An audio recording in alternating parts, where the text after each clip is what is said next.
democracy is taking place in Bitcoin. I say it was a civil war, but it's a war of intellect. It is, okay, which of these protocols do we think functions better for this program? Program being Bitcoin. But how does the new program get placed?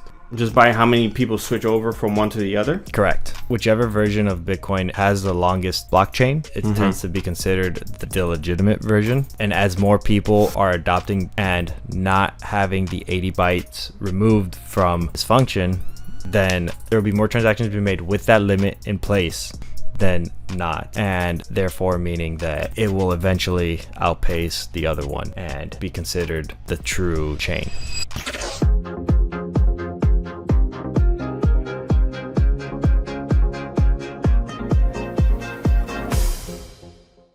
Welcome back, everyone, to another week of your favorite crypto podcast. Of your favorite, that was my fault. Sometimes crypto, the unscripted. Okay, Let's just restart. Let's just restart. Let's grab that. Nah, fine. Let's just leave it like that. Okay. As you know what happened? I think the delay kicked in right when that part happened. Yeah. So, as you guys can see, the only thing that's scripted in this podcast is literally that intro. And 9 times out of 10 we get it wrong, so we just go with the flow over here. we do some research before showing up, get some facts in, try to see what's interesting, see what's catching the eyeballs of the readers and the people who are interested in blockchain technology, cybersecurity, economics, public policies, what else? Green energy. You forgot crypto. I said blockchain. Oh, fair.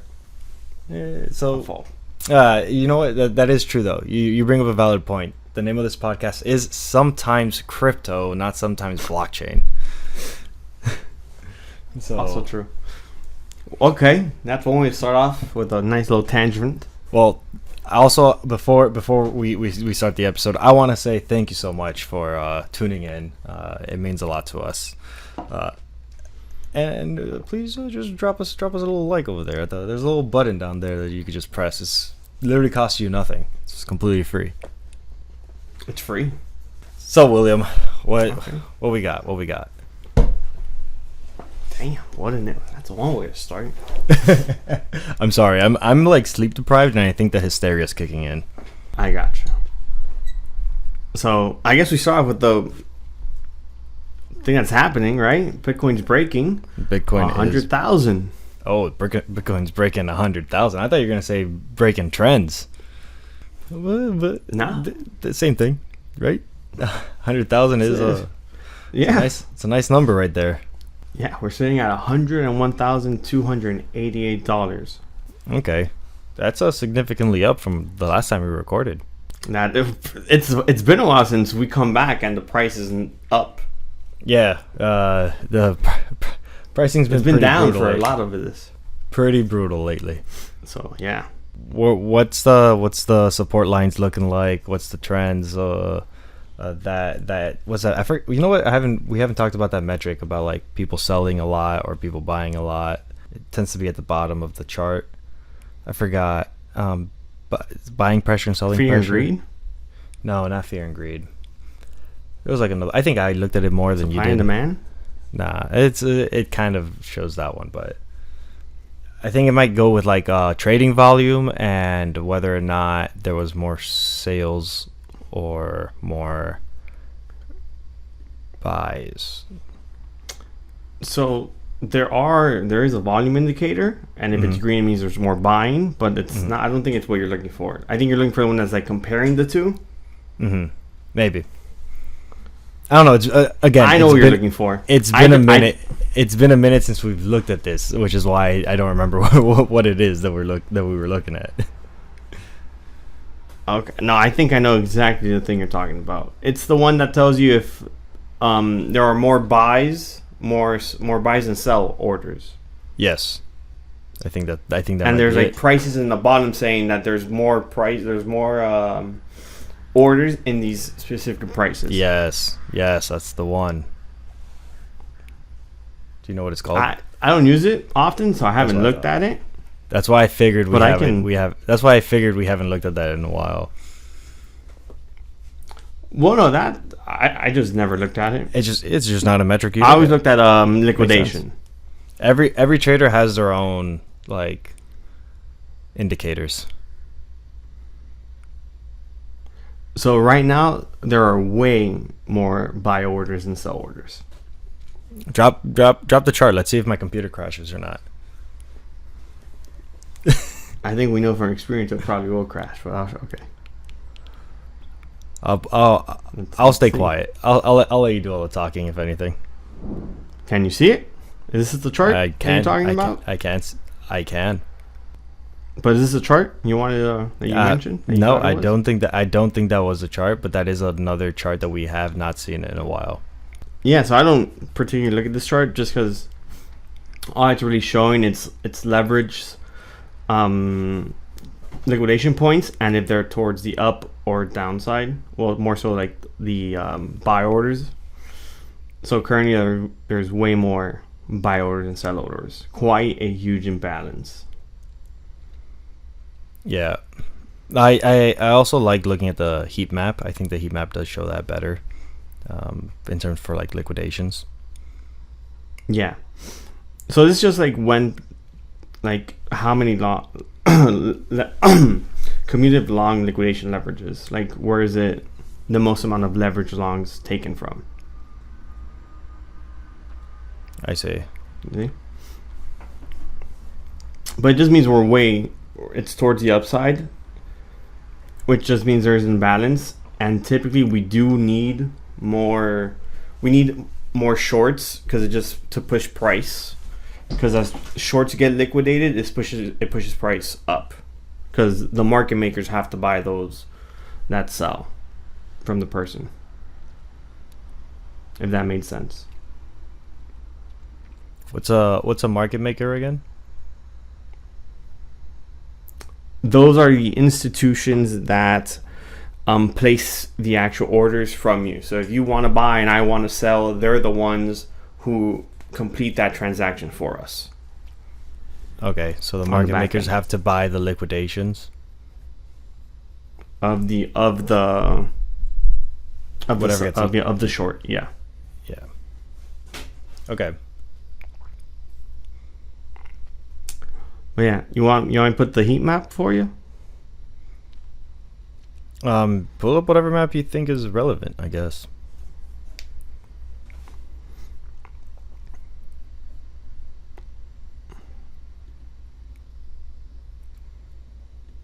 Wrong map.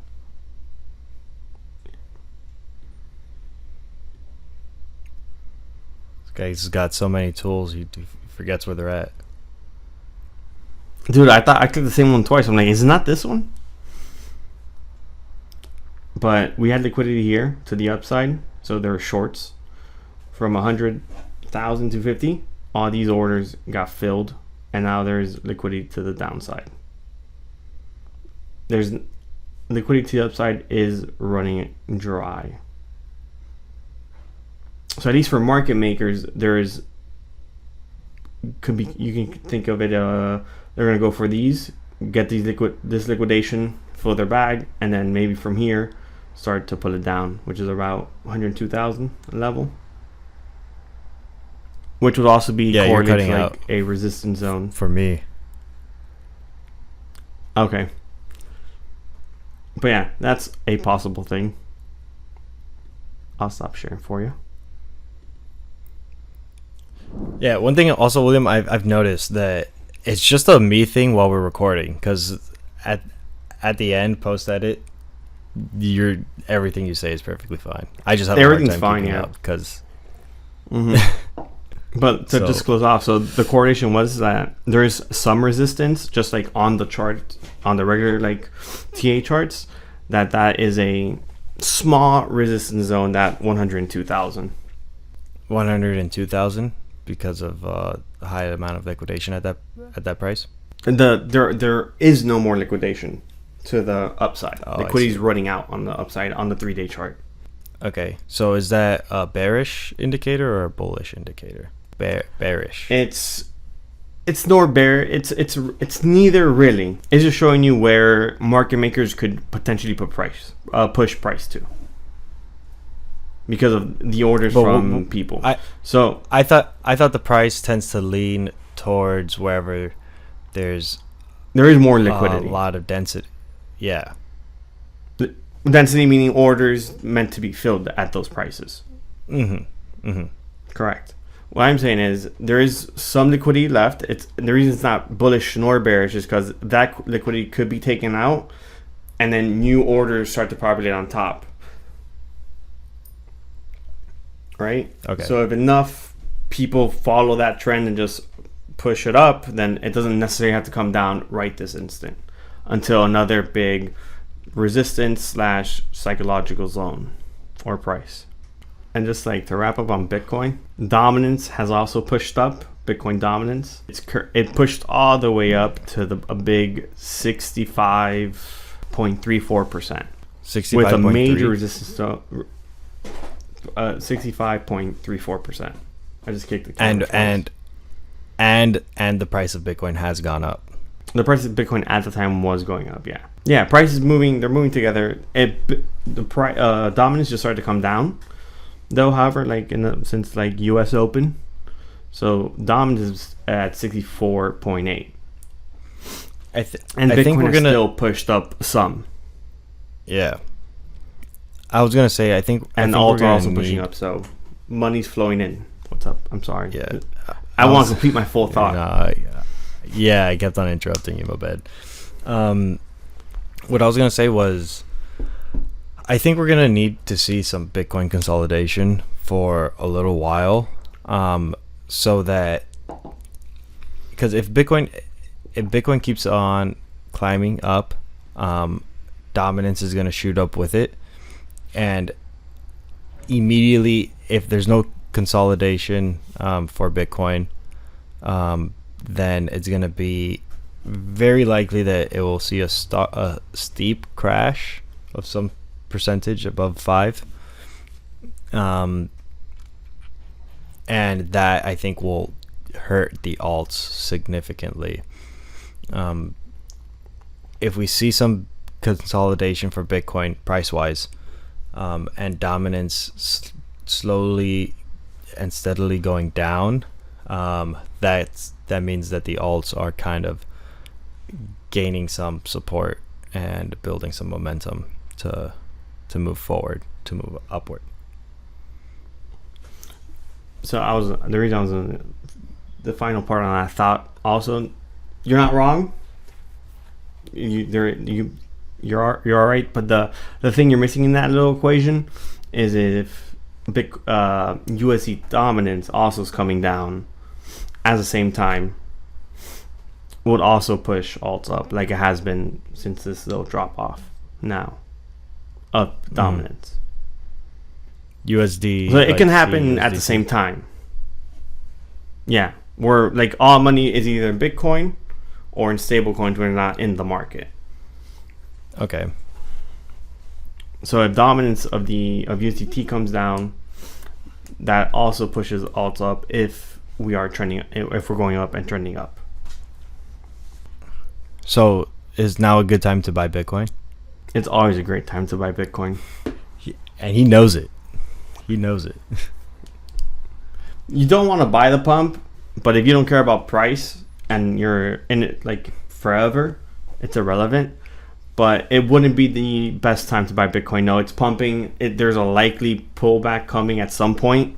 We are near rejection zones left and right. So how deep that pullback could be, no one knows. It will depend how high price goes.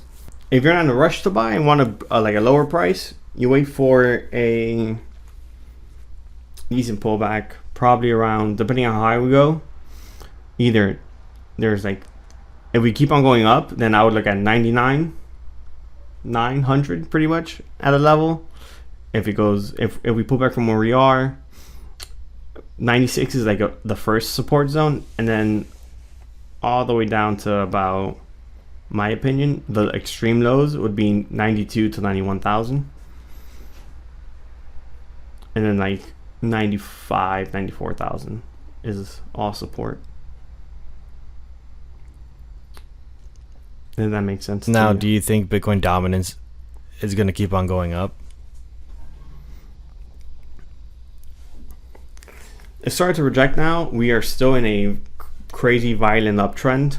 So until it doesn't really lose that uptrend, it could still push up. It should be. It also has hard resistance at around 65.8%. That's the resistance zone. Like where we rejected is a zone. So if it consolidates, pushes up, rejects again, there's a good chance we can finally start dominance coming down. Seeing dominance coming down. Or we see it continue to go up until that 71% zone. 71% Bitcoin dominance is an insane amount of money in Bitcoin. Yeah. We gotta see some of that flow into the alts, because the alts are bleeding. The alts are bleeding. This is accurate. And all this pump occurs. We'll get into some news that's happened. Yesterday was the FOMC. As was expected, there was no change to the rates. They're still holding, still waiting, and in no rush to lower rates. Yeah, I don't think we mentioned the FOMC meeting coming up last week. We did not. But that's fine. So that pump, the pump we saw started an hour or two after that during U.S. market close and Asia open. Okay, so in general, no interest cuts. No bad news and nothing unexpected will help news. Prices go up. That's good news. No bad news is good news. Exactly. And on top of that, the U.S. reached a trade deal with the United Kingdom. Oh yeah, this morning. That was announced this morning. That's being speculated. I gave that new push to over 100,000. Okay. Do you know the details of this trade deal by any chance? I got a few. Drop some facts, William. Okay. So This is from Trump's Truth Social. The agreement with the United Kingdom is a full and comprehensive one that will cement the relationship between the United States and the United Kingdom for many years. Doesn't say anything there. Damn, I saw details about it. I guess I don't have it out. Oh, that's fine. Trade deal. I fumbled. My fault. Means there's progress in the trade war, and a deal has been made, and it looks like Bitcoin likes it. Do you know how the stocks are taking news to this trade deal?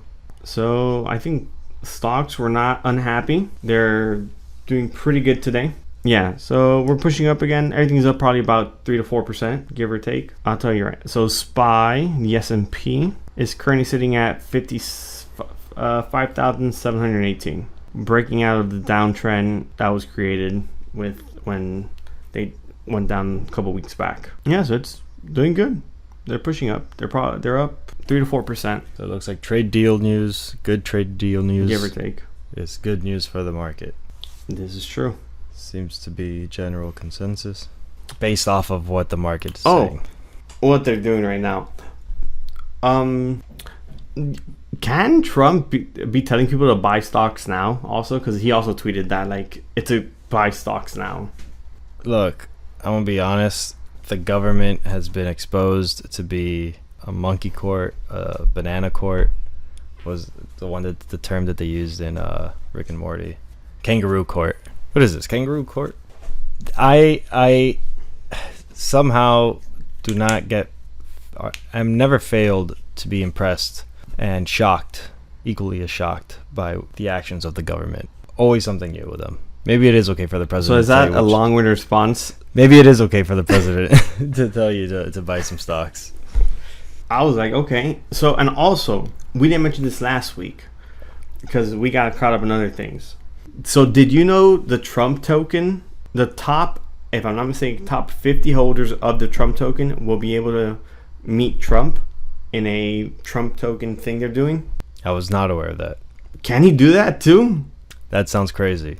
I don't think he's tweeted about it, but I think they tweeted that he's having a dinner for the top 50 holders, which also made the price of Trump token shoot up. Because there's way more than 50 people that want to have dinner with him. But isn't that crazy? I would assume that's illegal. It does seem pretty sketchy. And yeah, likely illegal. Because politicians should not be involved in monetary affairs of the private citizen. Yeah, but that one, those things happen. Sorry for the sidebar. Honestly, interesting sidebar. I'm glad you brought that up. Also, Trump is back on wanting to get rid of Jerome Powell and calling him slow because they didn't drop rates. He's mad. Yeah. He's mad. Trump's mad. And he can't fire him, so. I wonder how that's affecting his trade negotiations now. The market liked it. The market was like, okay, we know what we're getting.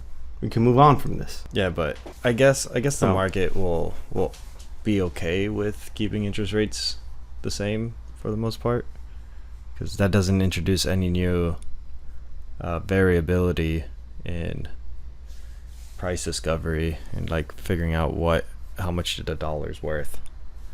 Because lower interest rates means more dollars in circulation, therefore meaning a higher likelihood of inflation.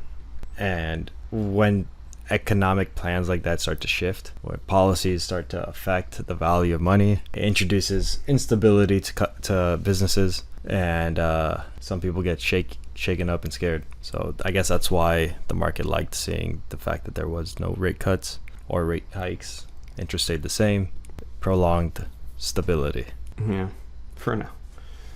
Well, we'll see how it develops. We will. So I'm not sure what you would like to talk about first. I have a hacking group story that was like broken out yesterday, and it seems to be getting some traction today. And let's hear a story. What happened? Okay. So essentially, there's this hacking group, or it's a ransomware group known as LockBit, and yesterday on May 5th. Their services got compromised. That wasn't yesterday. What did I say? May 5th? I'm sorry, May 7th. They had, so ransomware group, mind you, these are malicious actors who are actively attempting to encrypt files for organizations and holding the files hostage until the ransom is paid. This ransomware group has had a couple thousand, close to like 60,000 Bitcoin wallet addresses revealed in this data leak. Yeah, 4,000, not the actual private keys, just the wallet, the public addresses. Keys. Yeah, the addresses, where you could find the wallets.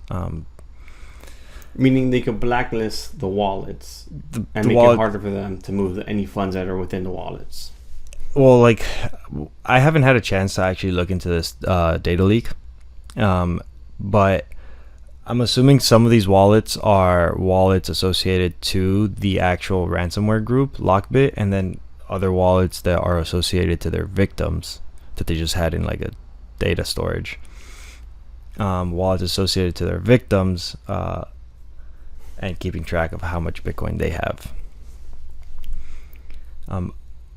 Along with the exposure of these Bitcoin wallet addresses, there was a leak for 4,442 negotiations that took place between the 4,442 negotiations, meaning open like ransoms they have out. Yeah. So they have an AI team, right? Well, I could elaborate a little bit on that later, but essentially, those 4,442 negotiation chats came from the period of December 19th through April 29th of this year. So it looked like whoever it was that hacked these hackers was able to dump the data on April 29th, as far back as December 19th. Oh, okay. So they leaked the builds configuration, which is a table that contains the different configurations used to build the encryption that they used. So that got leaked, and another thing that happened was that their negotiation portal LockBit's negotiation portal got defaced, as in like changes were made to this site that was unauthorized by the hacking group, and it read, "Don't do crime. Crime is bad. XOXO from Prague." Crime is bad, big bold. And we don't know who this vigilante is. All we know is that the vigilante claims Prague, and he has some connection to Prague, or he has no connection to Prague. Yeah, all he hugs and kisses from Prague. We assume this vigilante is in Prague, and also we don't know if it's one person or a group of people either. Because one person to hack them would be... Yeah, so essentially I found out about this story on my drive home today, actually, because this broke out yesterday. It was discovered, the defaced website was discovered by a Twitter user or X user, Ray XBF. Ray was the first person who noticed that the website got defaced, and Ray also reached out to other people associated to the organization and started asking them questions. Be like, hey, what happened to the website? You guys got hit? Ray, there was actually a part in the article that I was reading where Ray was having a full-on conversations with one of the admins for LockBit, the ransomware group. The hacking group. Yeah, they're hackers. No, because we're talking about them like they're victims, but they're not victims. Yeah, they're victims of someone who did the same thing to them. They gave them a taste of their own medicine. Yeah. We're being, just to be clear here. Yeah. So this hacking group, LockBit, the ransomware actors, they actually got hit back in 2024 by law enforcement. Yeah. It's an operation called Kronos that took down a lot of LockBit's infrastructure. This included 34 servers hosting the data leak website, mirrors for that website, data that was stolen from the victims, cryptocurrency addresses, and 1,000 different decryption keys that were lifted from this Kronos operation. Back in 2024. So LockBit took a pretty bad hit to their reputation, because and I say bad hit to their reputation, but like it's kind of hard to talk about reputation when the rep is for literally being a criminal and committing criminal acts. Yeah. Yeah, I find this to be a very fascinating story. That's why I was pretty glad to see it pop up on Telegram on my way over here. And I was like, oh, I'm definitely searching that when I get home. So another bit of interesting information is that this LockBit org, there were 75 different admin level accounts managing the affiliates page. Quite a few. Yeah. So 75 admins, and I'm assuming there's a handful of other people doing like more grunt work.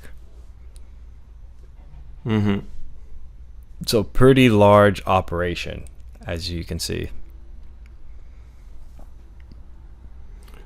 And does it say in the article how the hacker hacked them?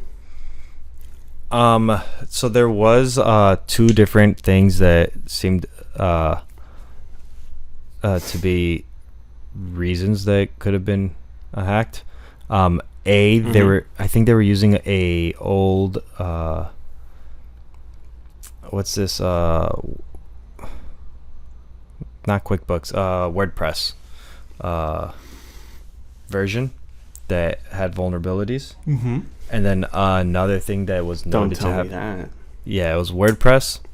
And then another thing that they were using that had known vulnerabilities was the version of like MySQL or PHP admin that they had on the server. And so you're telling me there's two pretty well-known vulnerabilities that were unpatched in LockBit's ransomware network. So you're telling me that they got attacked by software that was not up to date because of software that wasn't up to date? Essentially. Yo, and sometimes we think these people are smart. Well, they're not necessarily perfect. They're not bulletproof, but they definitely are businesses, essentially. Large, agile, criminal businesses, and likely hierarchical, because if there's 75 admins, who are the administrators of? So well, I just mean like you get taken down because it's like Al Capone. He got taken down for tax fraud, not for every other crime he committed. Essentially, yeah. That's what I'm saying. Yeah. So that's insane. Another thing that I forgot to mention was that a while back in 2024, there was another hacking group called Everest, which also got hit by hackers, where their website got defaced saying, "Don't do crime. Crime is bad. XOXO from Prague." So it's not the first time. Most likely the same group. It's not the first time. Or same person. Yeah, it's not the first time Prague comes in doing the people's work. Facts. Which I think is fascinating. Very cool. Very fascinating. And it brings up a question that people will tend to come across at some point if they're in cybersecurity, in any sense, really. And it comes with like, where does the gray hats come in? Where do the people who act on the border of what is ethical and unethical? Because by definition, these hackers from Prague hacked a company or an organization, and people define hacking as bad. It is a crime, particularly if it's non-consensual, because there are organizations that regularly have hackers try to hack them. Like, the organization will hire hackers to hack them. This isn't what's called a penetration test, pen test for short. And these ethical hackers would write a report about their key findings and recommend suggested fixes and ways to harden the system, make it more secure. Those are ethical hackers who do this consensually.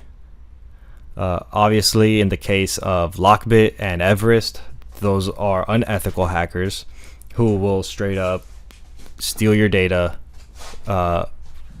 prevent you from accessing the data, shut down your operation, and demand money for the possibility of them unlocking it. Usually they tend to unlock it because they're literally running a business. They don't want to say, yeah, we'll unlock it, and then never unlock it, because then people will later be like, oh, LockBit, don't trust LockBit, don't send the money, they're not going to unencrypt your data. And then we have these people from Prague who they're like, well, LockBit's being not nice and committing crimes and being very bad. Let's give them a taste of their own medicine. And that's the question. It's like, at what point is it okay to hack, and where do those lines exist? I think who's ever proposing that question is dumb. Should we treat? So we shouldn't treat these people who hacked the hackers as criminals. It's like criminals. You can't. A criminal cannot go to the police. It's complaining that he didn't get paid for his drop off. If they're selling drugs. Okay, so you're saying that it's not like LockBit. You're saying it's like not like LockBit can go and report a crime on a you can't complain about a crime on a crime because the crime in itself, the first crime, is illegal. Mm-hmm. Well, I can assure you LockBit is not going to officials about this. And I don't think any officials are going to be going to Prague about this either. Yeah. It's like, So it does become a ethical question, a more philosophical thing, not an actual thing, because no one's going to do nothing about it. It's a dumb question. It doesn't even need to be explored. This is not like they're the Punisher and they're killing people. They're just stopping the hackers. It would be different if LockBit gets hacked by them. They take the money and they keep the money. Mm-hmm. Yeah, which is not what's happening. No, it is kind of crazy. It's a dumb question. Whoever proposed that question, that's a dumb question. When they say there are no dumb questions, they lied to you. That's a dumb question. Damn, William, you're making me feel bad. I was the one who proposed the question. No, I'm kidding. I'm kidding. Damn it. No, but I know it's a question. That's it is. It actually is. Yeah, that fine line of what's right, what's wrong. A win's a win. A win's a win. It's a pretty obvious line. Yeah, I think it's a pretty obvious line for the most part. People in Prague are likely safe. Facts. So what's the other thing you had for us? You said it was big news. You only had big news today. You only had bangers. I actually do feel like I only have bangers. For some reason, I feel like I had like some type of That's not what I meant to say, but okay. I don't know. I'm sorry, William. I was thinking about something when I was reviewing when I was going over that last story. I had some type of thought that came in, and I was like, "Oh, that's an interesting point. Let me get back to that once he finishes his thought." And then forgot it. Yeah, I completely forgot it. So what did you mean about like I got the bangers? Like today you said you only had bangers. Uh-huh. But then you said, yeah, but I only come with bangers. And I just found that funny. Because that's not what I meant to say, but you're like, I know what you're trying to tell me. I don't believe you. I see.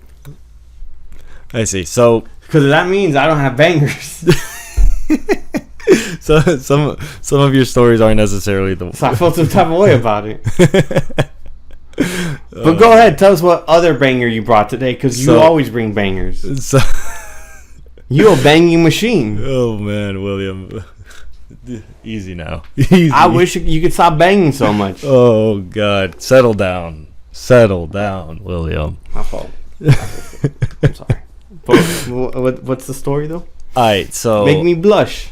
So, man, you're making me blush. Okay, so mind you, we live nowhere close to each other. We never see each other physically. If anything, we try to stay as far as physically possible away from each other. You know, the fact that you try to defend yourself only incriminates yourself. I figured that was the case. It don't matter. Hey, that's my brother. All right. Okay. So essentially, right now, getting serious. The hysteria is kicking in again. There was like a few minutes where I was falling asleep, but getting serious. When you were doing the talking? No, before when you were doing the talking. It wasn't your fault. That's good. Yeah. There is a pretty big decision going on right now. Amongst the Bitcoin in the Vatican? No. Well, but yes, but that's not what I'm talking about. I don't even know what's going on with the Vatican. And Vatican we'll talk about that later. We'll talk about that later. was voting for you You're both. Sorry. not interrupting me. Not this time. So there is what is essentially a civil war going on between the Bitcoin community, within the Bitcoin community. Bitcoiners on Bitcoiners going at it intellectually about making a change to the Bitcoin protocol. So the proposal is to increase the OP return data limit.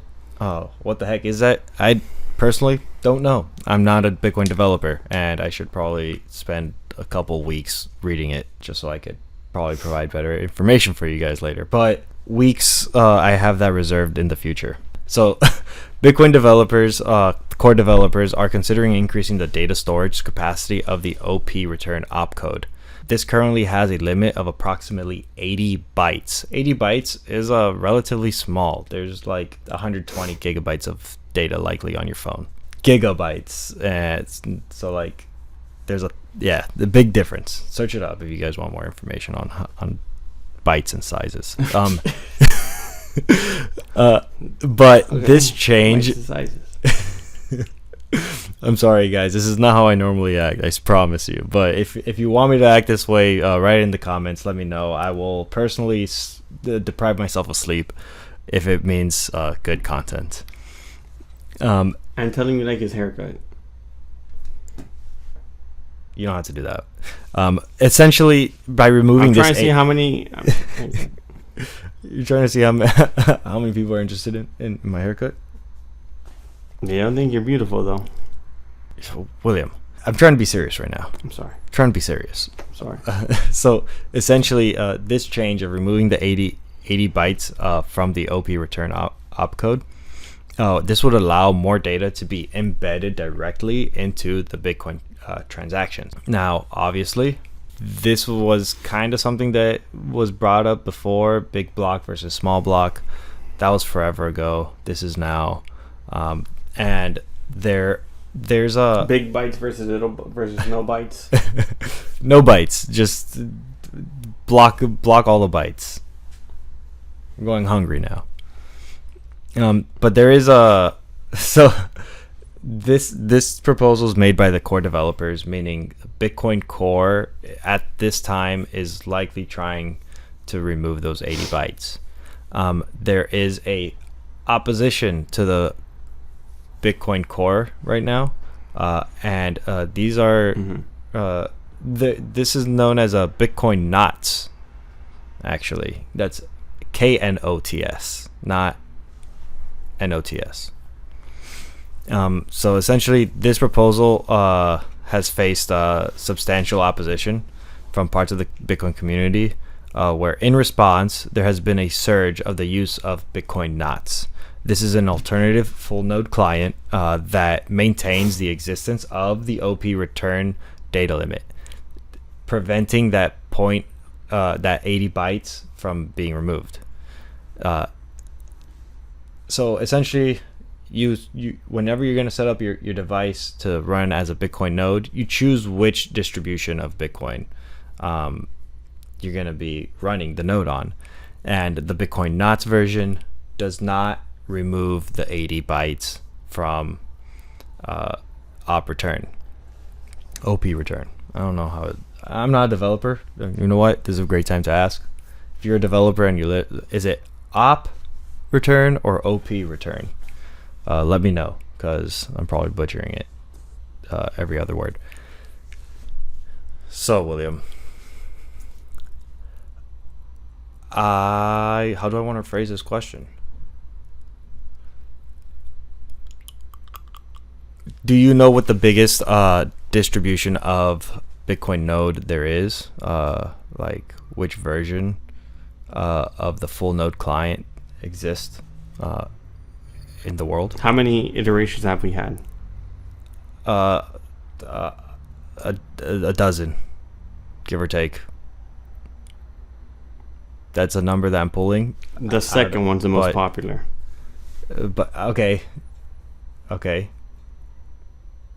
I forgot the question I asked you already, if I'm being honest. But the most popular one is the Bitcoin Core.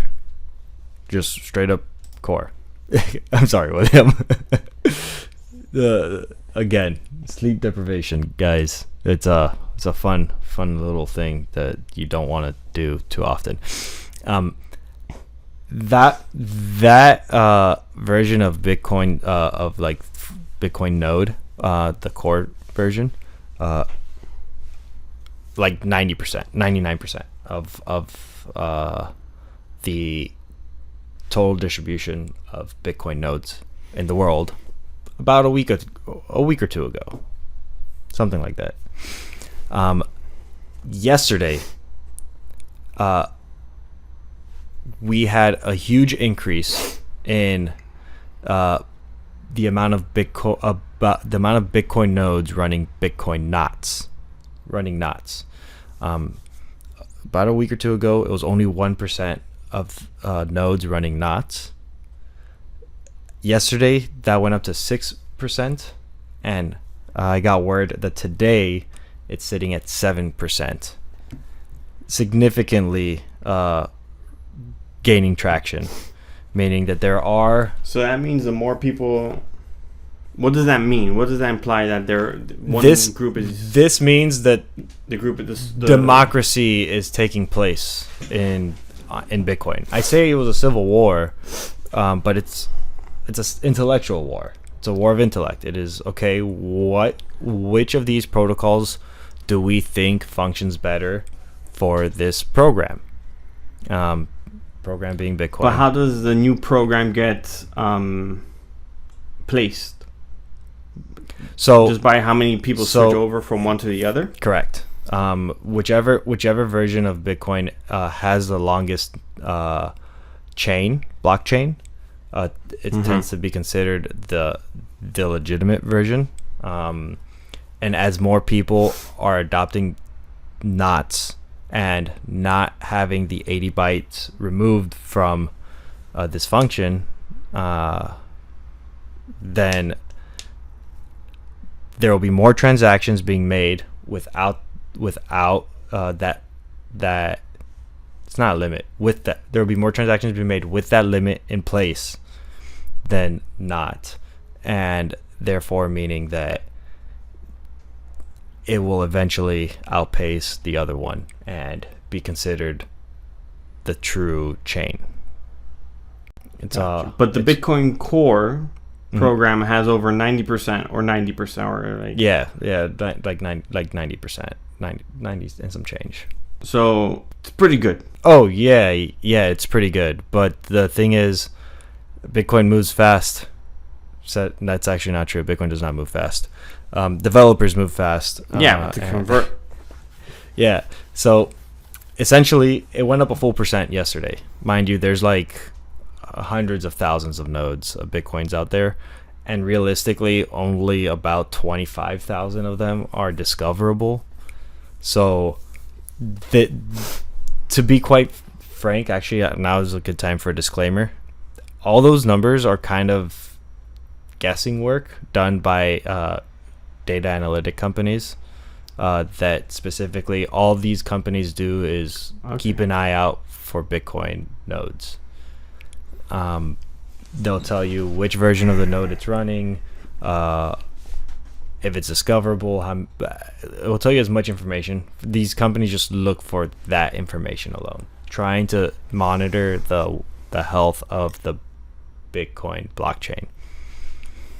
And even those companies, there is some work to do. Yeah, and even those companies say there's no way to tell. Well, it's not that there's work to do. It's just Bitcoin was made so that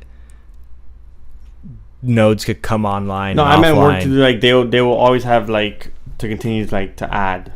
Oh, like, correct. Yeah. Like they always have to be working on it to like get that number as most accurately. Yes. Can, yeah. As accurate. Yeah. Because it could literally change on the fly.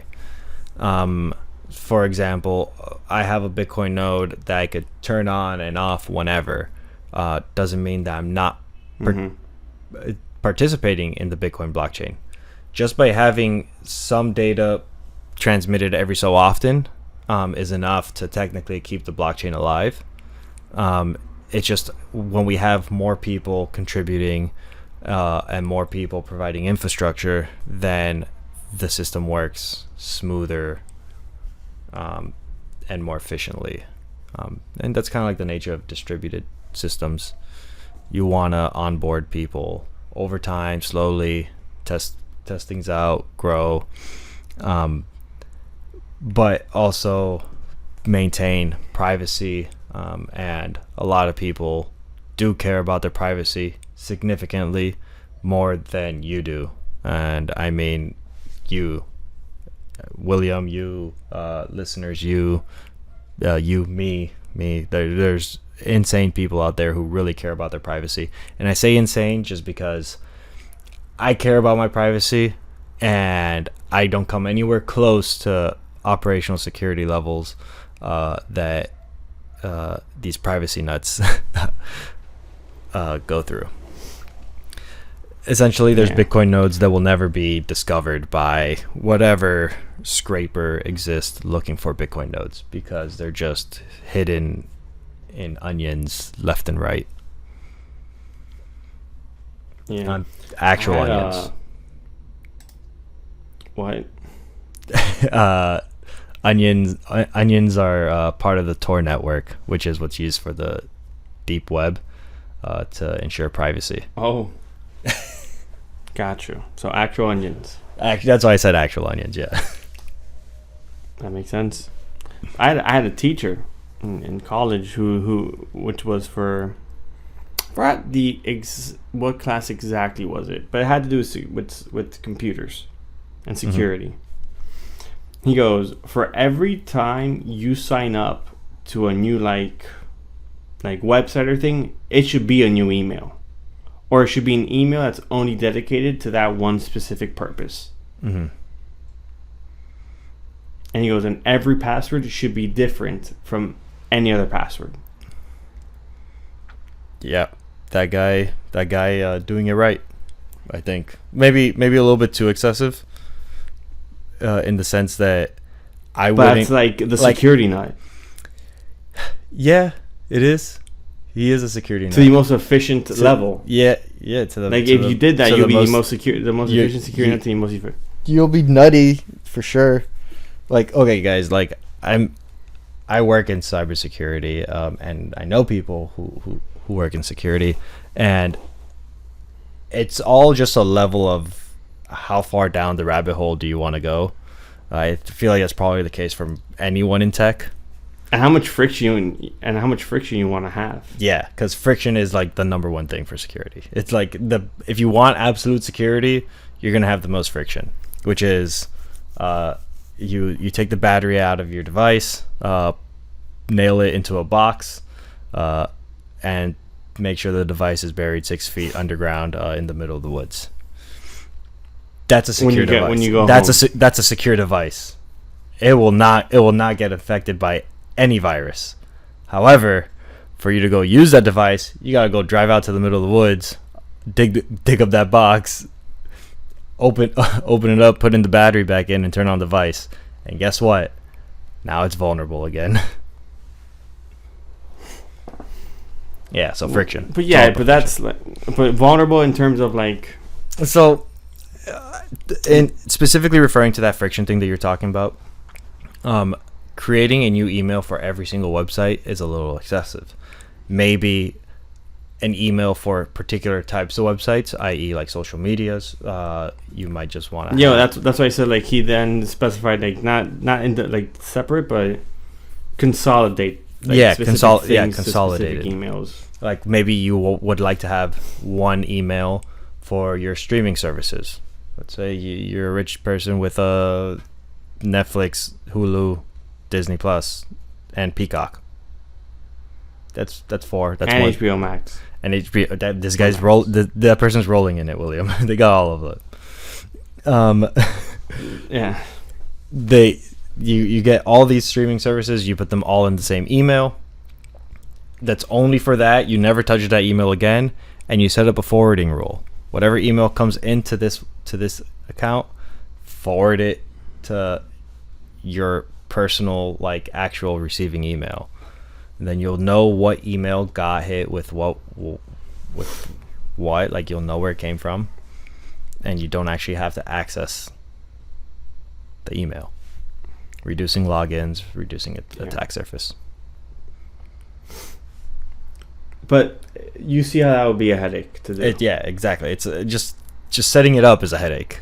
It will prove useful for like then implement it in use. What you might not want to do is have all your bank accounts on the same email, because if you compromise that email, then it's like, oh, the only information on that email is bank accounts. Oh, mind you, now since I thought about privacy earlier and we're talking about emails, Google is reading your emails. Yeah, that's all I had to say. What do you mean they're reading it? Google reads your emails to see what you're interested in. At least they know who's sending you what, where you're buying things from, what you're buying. Like, they will read the subject lines. Essentially, they will gather as much information as possible and tailor ads for you based off of what your emails are.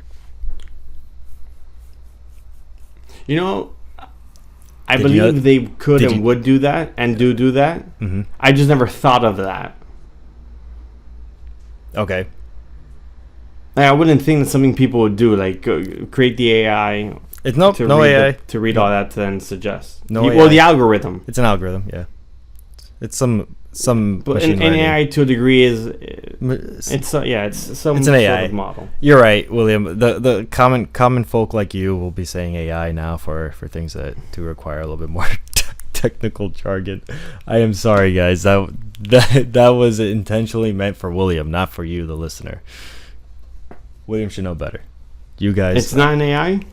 It's not some sort of language model that's reading. It's not an algorithm reading everything that's going on to then present you you're right. Targeted ad from the algorithm. It's an AI. You're right. I'm saying it's not a chatbot. It's not. You're right. No. I said but I'm sorry. You're right. I said I initiated my statement with I'm sorry. You're right. It is an AI.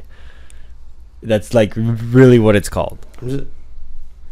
I think the problem is that normal people don't specify that they're using a chatbot AI. Yes, that's also true.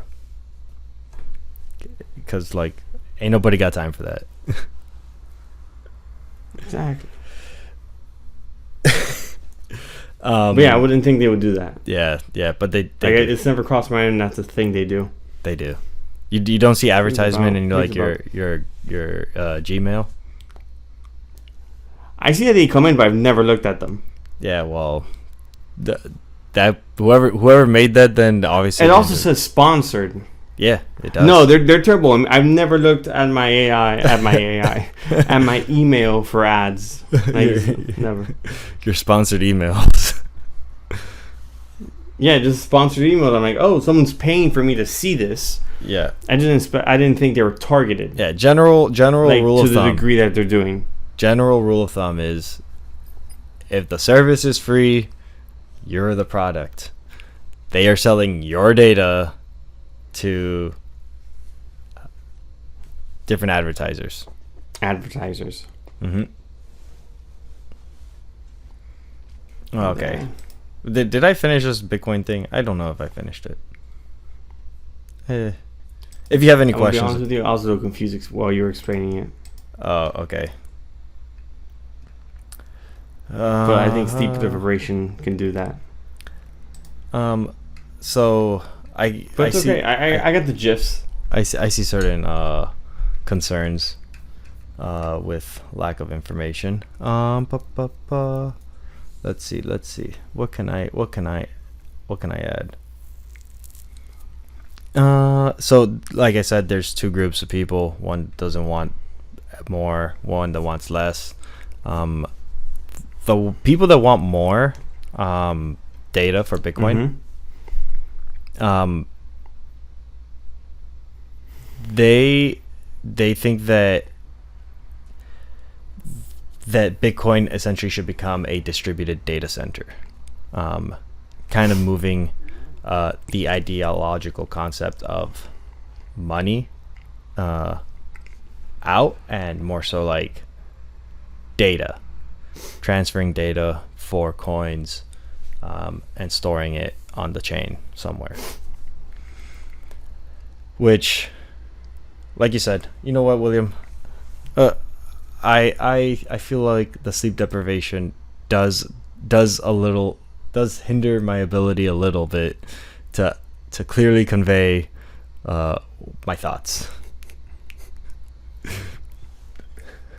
My effort right now is like at 110%, and I feel like I'm getting 60% output. That's possible. I mean, that's. I'm having a great time. I'm having a great time, but I don't know. I don't know how well the content is. I don't know about the quality of the information. I did do a lot of research before. Part of the reason why I've not slept is because I was researching this stuff. He's been doing really bad with the night shift. Oh, that's true. It's the night shift, overnight shift, for an extended period of time. That comes. It's a scheduled thing. Hopefully I deal with it soon. It's fixed. Yeah, hopefully I adjust. I will be better for next episode. So can I know what's like the pros and cons? Well, I'll answer your first thing. You said that they want Bitcoin to be a large data center. Yeah, so I don't even think that we could consider it a pro or con thing. It's just more so. Oh, you're doing what I do. Sure. It's not bullish or bearish. It's neither. It's just it's something. It's something. Yeah. So personally, I get both sides of the argument. The side for removing the limit of 80 bytes and increasing the amount of data that can be stored on the Bitcoin blockchain would make Bitcoin more of a data center that's operated by a decentralized network, meaning it should not be censorship resistant. It should be an open market. Like all the stuff that we've talked about on what blockchain does, but specifically for data, as opposed to the people who want that data capped. They want it capped because Bitcoin to them is not a functionality for like storing data. It's more so a digital functionality, abstraction of storing and transferring value. Proof of work, you use energy to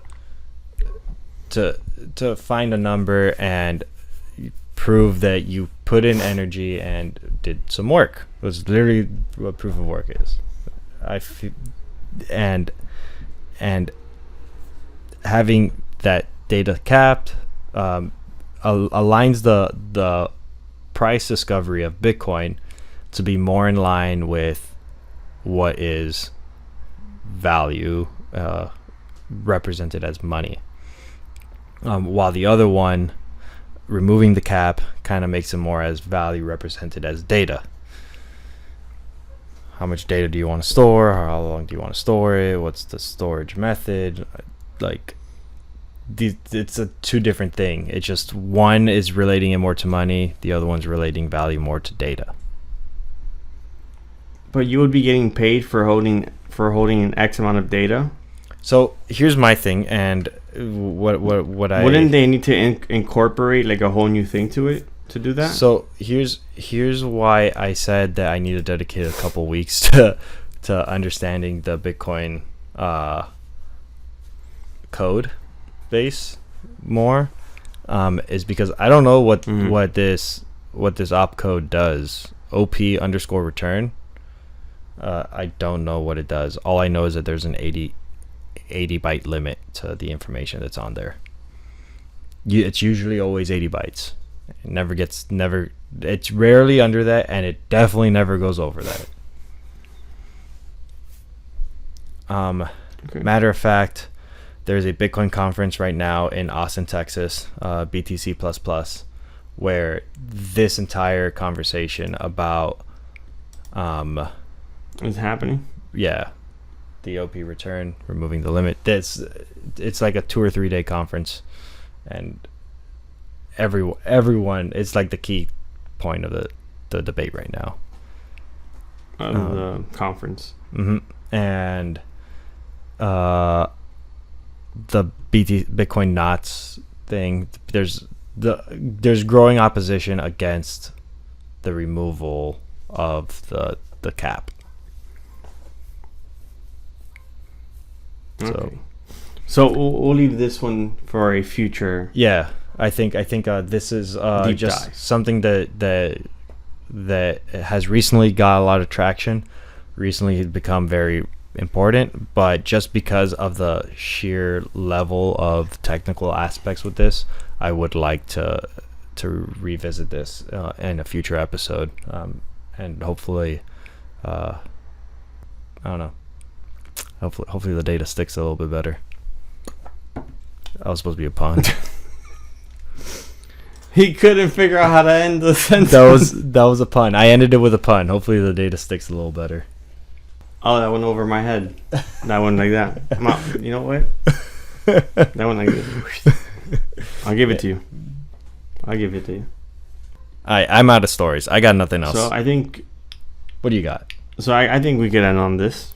Okay. So last week we talked about how Arizona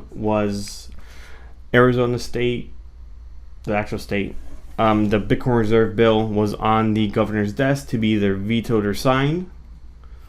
We said that there's a 50-50 shot. We know nothing about her. And the very next day after that, she vetoed that bill. Immediately. She was like, no, we ain't touching. Immediately. But no hesitation. It was, I think the statement was like, we're not messing around with retirement funds. Because apparently part of that bill was like, oh, we're going to use retirement funds. Yeah, we're going to use the public funds for it. So the main emphasis that I saw was that it's not a tested investment. Yeah, that was also part of it. It was so like, which that's arguable. I think that is arguable. But I also just don't think it. I also understand where she came from. Like, I don't think it makes sense to be investing in Bitcoin on a retirement fund account. Like, it was probably like some type of like fund that was set aside for people's retirements. Bitcoin is a long-term play. It's extremely volatile short-term, as we very well know. And I agree with the sentiment of like, maybe not doing a highly volatile investment with people who will likely need their money ASAP rather than later. Probably not a smart call. However, that statement of it not being a tested investment platform, that's ludicrous. Yeah. So I'll give you a little pushback on your take later, but I see the point and I agree, but it's definitely tested. So instead of Arizona being the first bill to be passed, we had a different bill passed. It was New Hampshire's bill. It became the first state to pass a strategic Bitcoin reserve, allowing its treasurer to invest up to 5% of state funds into Bitcoin. Damn, son. 5% of state funds. We got the first state officially with a Bitcoin reserve. Facts. Then Arizona came back. Okay, what's up? You okay? Excited? I got a challenge. I got a challenge out there for any developers, anyone who's technically inclined. Find the Arizona wallet address and just post it. Literally, just keep this on the website, tracking how much funds the Arizona wallet address has, how much Bitcoin is going in, how much Bitcoin is going out, and publicize the expenditures of governments with this new Bitcoin reserve. Granted, it's a reserve. Hopefully, you shouldn't be seeing funds leave it, but it's good to keep an eye on it. So I'm pretty sure they will require their wallet to be public. Oh yeah, absolutely. I'm just saying challenge because this is already a market available that someone's gonna wanna like. I'm just saying, if it's not, probably be like. So the Arizona bill was passed this week now. I think yesterday, if I'm not mistaken. Oh no, Monday the 3rd. They passed the bill. It says Arizona is allowed to invest public funds in Bitcoin. Oh, I'm sorry, wrong bill. Here we go. Bitcoin Reserve Fund to manage unclaimed digital assets, focusing on staking rewards, airdrops, but not direct Bitcoin investment. Okay. That's what they allowed. So new money could come in. So it's still a fund. It's probably very small Yeah. or not. New money won't be coming in just yet. Better said. That account's gonna grow slowly. Very. And then we'll see how long it takes them to start buying. Well, it'll take New Hampshire to start buying Bitcoin and how they're gonna do it. Fair, reasonable. Yeah, but I just feel like adding that, and that's about it. That's all I got. Yep. Well, that sums it all up, I suppose. Before we leave, Bitcoin's sitting at 101,000. Dominance is still dropping. It's at 64.68%, and UST dominance is also still dropping. Its road next support zone is gonna be about 4.567%. Well, that's up right on top of the. That's a lot of momentum for next week. We're coming definitely in an uptrend. Any pullback should be a solid buying zone if the market continues with good news or with non-critical news. Okay. Well, William, I am hearing you extremely delayed. How about you do us the honors and close us out today? Cool. It's been another week of your favorite crypto podcast, Sometimes Crypto, the unscripted crypto podcast. Ayo. I was waiting for you to do that. Ayo. I was waiting for you to do that at least.